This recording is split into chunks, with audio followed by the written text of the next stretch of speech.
Precautions to be taken to promote safety and safe working environment. The practice of safety at one's place of work is concerned with protecting employees and clients from hazards that may arise in the work environment. It deals with the prevention of accidents and minimization of resulting loss and damage to persons and property. Accidents can and do happen to office employees. Accidents such as fire and water, floods may destroy a department's assets. Apart from collateral and property damage, such accidents may also affect the morale and efficiency of employees. Hazards.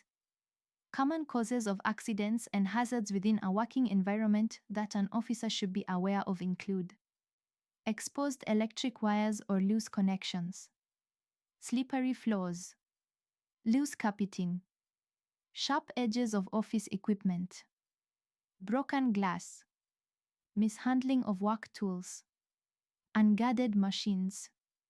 Safety measures. It is the responsibility of every ministry/department and its officers to ensure that hazards are avoided and overcome.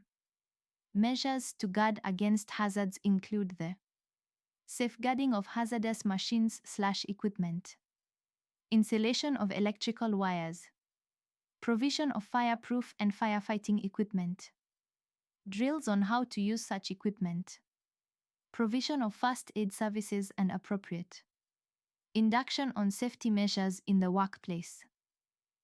Public Service Commission Code of Conduct and Ethics. Main provisions of the General Code of Conduct and Ethics. 1. Performance of duties. A public officer shall, to the best of his ability, carry out his duties to the best of his ability and ensure that the services he provides are provided efficiently and honestly. 2. Professionalism. Carry out duties in a way that maintains confidence in the integrity of his office. Treat the public and fellow public officers with courtesy and respect. Seek to improve professionalism. Observe official working hours and not be absent without proper authorization or reasonable cause. Maintain an appropriate standard of dress and personal hygiene. 3. Rule of law. A public officer shall carry out his duties in accordance with the law. 4. No improper enrichment. 5. Conflict of interest. A public shall use his best efforts to avoid being in a position in which his personal interest conflict with his duties. 6. Collections and Harambee. A public officer shall not use his office or place of work as a venue for soliciting or collecting Harambee. 7. Acting for foreigners. No public officer shall, in a manner that may be detrimental to the security of Kenya, be an agent or further interests of a foreign government or organization or individual. 8. Care of property. A public officer shall take all reasonable steps to ensure that property that is entrusted to his care is adequately protected and not misused or misappropriated. 9. To observe political neutrality by not being an agent of a political party or further the interest of political party.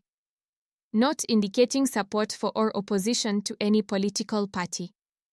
Not engaging in political activity that may compromise the political neutrality of his office. NB MPs and councillors are exempted. 10. Nepotism. A public officer shall not practice nepotism or favorism. 11. Giving of advice. A public officer who has a duty to give advice shall give honest and impartial advice. 12. Misleading the public.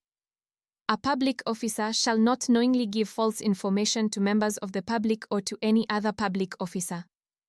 This is very common in our ministry in view of the fact the public is mostly not aware of our requirements and processes.